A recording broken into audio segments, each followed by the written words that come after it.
Falando em nome, vou contar pra vocês também. Quando eu e o Marcelo decidiu fazer, o trabalho que deu pra chegar no nome, Nossa. porque eu joguei fora, mas tinha folhas e folhas de sulfite com nomes, risca, faz sorteio. Nessa época teve sorteio, a gente teve que sortear uns nomes lá assim, ó. Vai ser É. esses aqui pra escolher no fim. Até chegar nesse. Parece um nome simples, mas foi difícil. Foi. Acho que foi uns Fizemos 3 um dias. brainstorm do negócio. Foi. Até que a gente foi escolhendo, Aí chegamos, fomos chegando, né? Foi. Escolhe 3 aí, eu escolho 3. Aí até que a gente fosse chegando em alguns nomes em comum. Sim. Foi puxado. Depois. O que foi uma outra coisa que foi puxado também? No início até que as entrevistas não foram, não. A gente conseguiu uma boa seleção de candidatos. Mas tinha semana que a gente ficava desesperado Chegou. atrás de um. E era engraçado que às vezes a gente marcava e falava assim, nossa, a pauta tá recheada pro mês. De repente o mês acabava. Aí de repente o mês acabava e não tinha entrevistado no mês seguinte. Falava, não, e agora? O que a gente faz? Pois é. Principalmente nessa época de conteúdo mais nichado. Que aí você não tinha pra onde correr muito. Você fala, tem essa pessoa que é super interessante. E às vezes eu lembro que eu chamei umas psicólogas pra conversar com a gente. E ela falou assim, Marcelo, eu até gostaria de conversar com vocês. Só que esse tema em específico que você busca, ele é muito nichado pra eu falar. E aí a gente começou a perceber a dificuldade, porque as pessoas às vezes queriam conversar conosco, mas elas não queriam conversar com a profundidade do tema que o tema exigia, que era o cripto, ou esse Sim. ambiente virtual. Era mais no ambiente virtual. Não parou de cumprir a função. Porque assim, mesmo que a pessoa chegava aqui sem saber o que é Bitcoin, ela saía sabendo. É.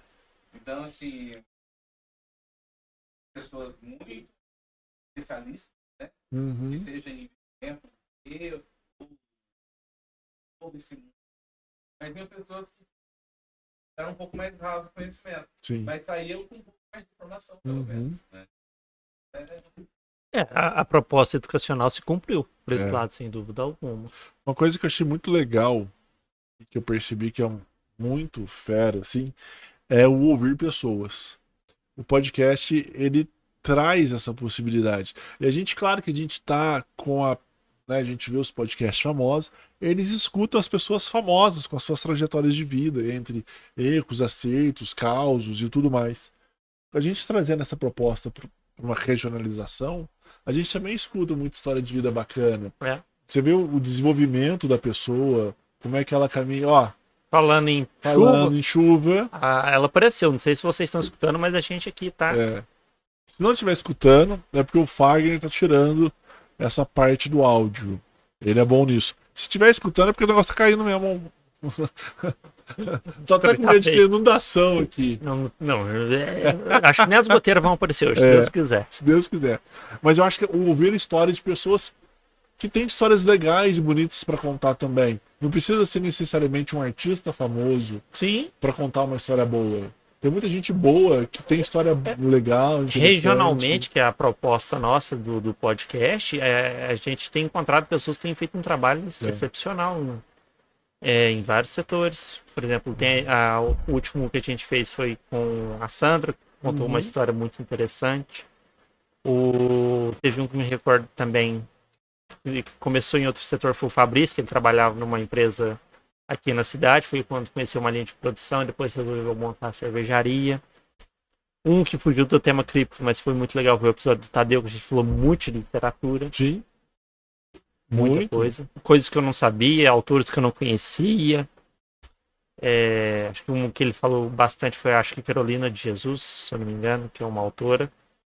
Conta umas histórias, acho que da década de 60, algumas coisas da vida dos livros dela se passam assim, eu não me recordo tudo. Agora, deixa eu ver alguma outra entrevista que foi interessante também. Eu acho que todas foram. Que o interessante, legal, também interessante, parafraseando o Ciro, é que nós também estamos nos tornando pessoas mais conhecidas nesse aspecto. Apesar da gente ainda ter poucos inscritos, eu acho que são bastante. Eu acho que pro universo online é pouco. Mas pro nosso universo, porque a gente tá se propondo. Eu já tô super feliz, porque já tá tendo uma boa aceitação. Já tem pessoas que já estão se inscrevendo, tem pessoas que estão comentando os nossos vídeos, comentam conosco, às vezes, em off, Olha, Marcelo, eu vi aquela entrevista com a pessoa tal, achei muito bacana, achei muito legal, valeu muito a pena, foi muito interessante. E isso começa a trazer pra gente também esse reconhecimento de trabalho, do que nós fizemos, do que nós fazemos e do que nós estamos propondo a fazer. Que vai ser daqui a pouco, a gente vai falar o propor daqui a pouco, né, Ciro? É. Por enquanto a gente está fazendo uma retrospectiva do que nós fizemos, dos nossos erros, dos nossos acertos. Acho que a gente tem muito erro, mas a gente também teve bons acertos. E a gente não pode tirar esse mérito da gente. Acho que as piadas do Ciro estão melhorando com o tempo. As piadas acho que não melhorou muito, não, que eu até parei de contar, porque vai que o pessoal deixava de se inscrever por causa então da foi piada, por isso que né? melhorou. Acabou. Acabou, né? Essa foi uma evolução. Tá certo. Mas e aí, Ciro? O que Ó, você viu aí de por exemplo, legal? eu vou duas entrevistas aqui. Fazer um paralelo aqui. Como a gente vai falar de criptomoeda, é um assunto novo, muito tecnológico. Mas a gente teve algumas entrevistas que falaram de setores já tradicionais que a gente pensa que é fácil de lidar e às vezes não é. Por exemplo, teve a entrevista do Leonardo falando sobre o setor agrícola, as cooperativas de crédito. Teve a da Valéria em relação a imóveis. E o meu microfone deu problema, né? Ah, não? Em relação a imóveis, então... do que, por exemplo, o que é levado falando do episódio que a gente falou de cooperativas de crédito, o que é o plano safra, que a gente pensa que é aquele financiamento para grandes agricultores, a gente descobriu que era a maioria direcionado para pequenos. Teve, se eu me recordo bem, acho que é isso mesmo. Teve a questão, por exemplo, se o agricultor não paga a dívida, a cooperativa que assume, então ela assume um risco duplo, né? Porque além de fazer análise de crédito, se fizer errado, ele não pagar, são duas coisas. Na questão da Valéria, que ela falou assim, gente, vejam muitos imóveis, tomem decisões, não comprem precipitadamente, né? Entrando no episódio da Valéria, especificamente, ela trouxe umas certas gamas de informação e até a opinião dela Sim. que diferencia um pouco com o que nós, da parte de investimentos, acreditamos. Sim. E ela trouxe um viés de pensamento que eu achei muito interessante. Eu até comentei com você certa vez que eu fiz um paralelo com o Bitcoin. Claro que cada um na sua natureza, cada um no seu quadrado, digamos assim, mas que aspecto que é que eu trouxe? Qual foi a comparação? Foi aquela relação à sua rareabilidade, à sua escassez. Uhum. O imóvel, por que o imóvel a gente percebe que ele tem se valorizado ao longo do tempo e ele nunca decresce? Exceto uma área que fica ruim, alguma coisa do gênero. Sim. Normalmente o imóvel sempre se valoriza, porque cada vez mais terrenos são escassos. Antigamente nós tínhamos muito terreno nas cidades. Acho que você deu o exemplo até do Cascatinha, né? Aqui em Poço, o bairro Exatamente. Jardim Cascatinha, quem não conhece. E hoje nós temos menos terrenos. Isso torna mais escasso, tornando mais escasso, torna mais procurado e mais caro.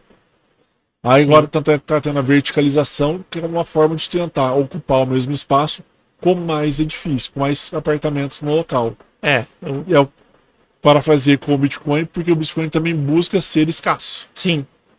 Trazer sua escassez. Sim, sua escassez, sem dúvida alguma. Um outro que me marcou, que a gente teve praticamente uma aula aqui que foi interessante, foi o do Marcos, que veio falar de metaverso. Dessa corrida que tá para ver qual empresa que vai criar o seu conceito de metaverso. E hoje, depois que ele veio aqui, você percebe que as empresas que ele mesmo mencionou estão em franco declínio. Uhum. Né? Que ele falou do Sandbox. Sim. Que ele falou da Decentraland. Qual? Decentraland. Decentraland, exato. Decentraland, o Meta. Que ele falou das duas, a Meta também está demitindo geral. Acho que a Meta demitiu 11 mil pessoas. Então, são empresas que, em tese, estariam na vanguarda da descoberta do metaverso e da sua consolidação nele. São empresas que estão em declínio. Parece que o Sandbox, se eu não me engano, o Decentraland, parece que tem pouquíssimas pessoas lá hoje, um dia, que jogam o jogo necessariamente. Sim. Se propõe a fazer o que o jogo foi criado. Então o que você percebe é que ainda há um terreno gigantesco nesse mundo virtual. Virtual. Às vezes essas empresas ainda são empresas que ainda precisam caminhar muito. E o que me chamou a atenção é que provavelmente a empresa que precisa estar na vanguarda, ou que vai estar de repente na época pioneira, não pioneira, mas vai ser aquela empresa líder do negócio, talvez ela não exista, e quando ela existir ela vai precisar de muito dinheiro. Porque Sim. você viu tanto que ele falou, tanto que custa caro fazer um universo rudimentar igual o Sandbox. Aqueles gráficos bem ruins, né? E é caríssimo, porque é um universo gigantesco. Sim. Né? Você faz um mundo virtual. E a gente não sabe também se o metaverso vai vingar, né? Tá se buscando que dê certo. Até fazendo um paralelo aqui também, por exemplo, eu lembro que na época que saiu TV 3D para residências, nossa, foi aquela propaganda, aquele investimento e não deu certo. Não deu certo. Saiu, acho que eu nem vejo mais lojas de departamentos mais conhecidas, eu nem vejo mais anúncios de TV 3D. Verdade. Não vejo. Acredito que elas ainda existam, mas muito nichadas. Porque foi algo que não deu certo. E o metaverso está nesse risco. Eu vejo ele, até emitindo opinião agora, que eu acho que ele vai dar mais certo no setor empresarial. Assim, pra gente, vamos dizer assim, do dia a dia, alguma coisa, acho que ainda vai demorar um pouco mais. Setor industrial, empresarial, acho que vai dar mais certo.